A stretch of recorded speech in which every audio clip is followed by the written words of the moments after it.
Hello, everybody out there.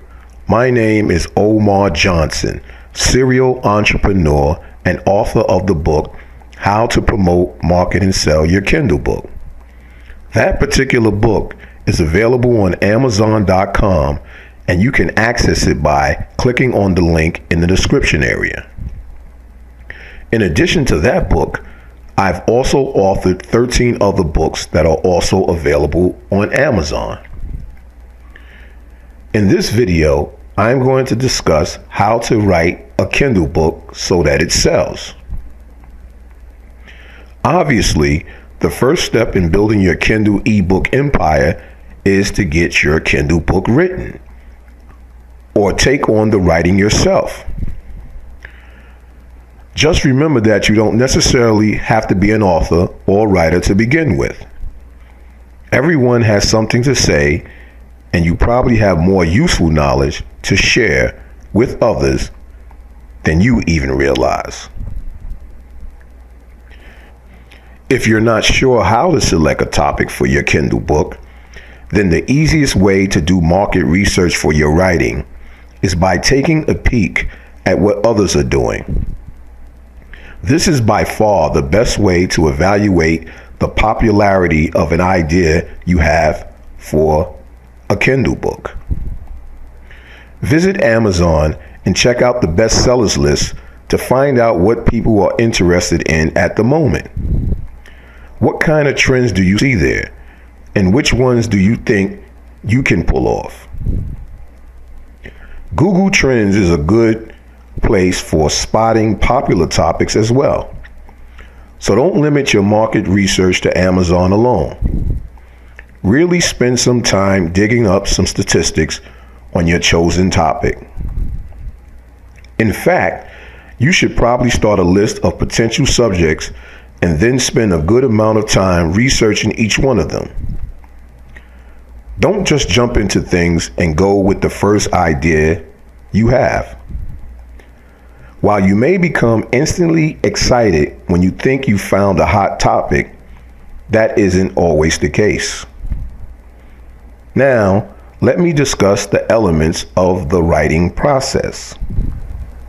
There are 4 important elements of the writing process, and here are those 4 important elements. Number 1, fitting writing into your daily life in a practical way.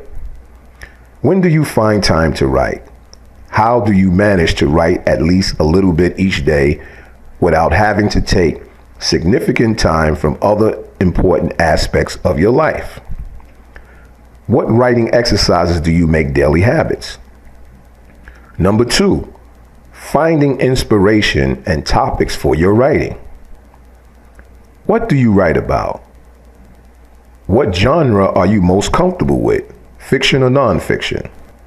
What do your readers want? And how can you deliver it in a way that brings them back for your next book? Who is your audience and what appeals to them? Number 3, developing a long-term writing plan. Are you writing a memoir, or will this be your first book in a series of fiction novels? How long do you want your first book to be, or is that important within your genre? Who are your characters and how do you plan on developing them?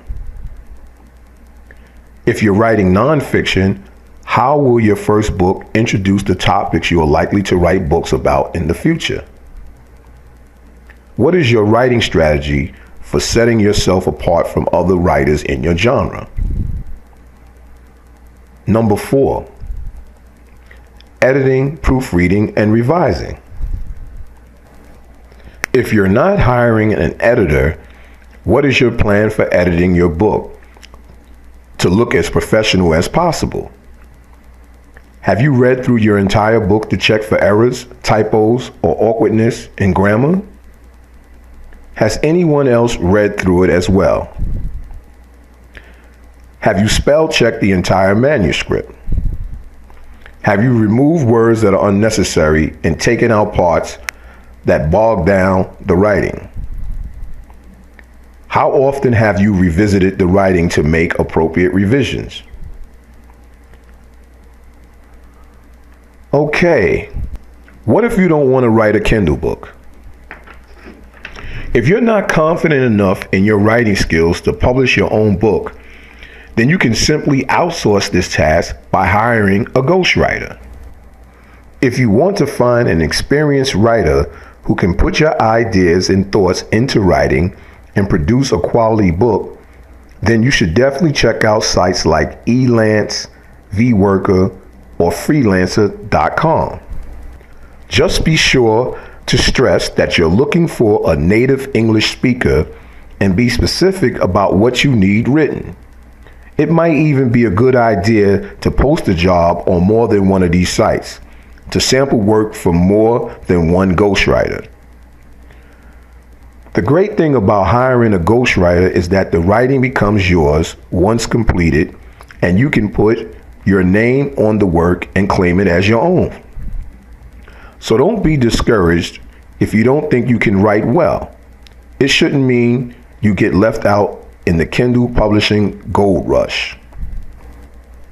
There are professional writers out there who can deliver books which make you proud to call your own. And it doesn't have to cost you a fortune either. One final word of advice on outsourcing your Kindle book.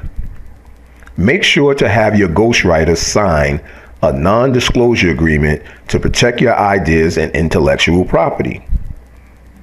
The last thing you want is someone stealing your great Kindle book idea and bailing on your project. And remember, once you have your Kindle book completed, you have to market it so that it sells. So if you want to learn how to market, promote, and advertise your Kindle book, pick up my book, How to Promote, Market, and Sell Your Kindle Book, now available on Amazon. You can access it directly by clicking on the link in the description area. Also, if you would like a complete and thorough Kindle book training, I currently offer a free e-course entitled Kindle Mega Profits that you can access at www.makeprofitsnow.com. Once again, www.makeprofitsnow.com.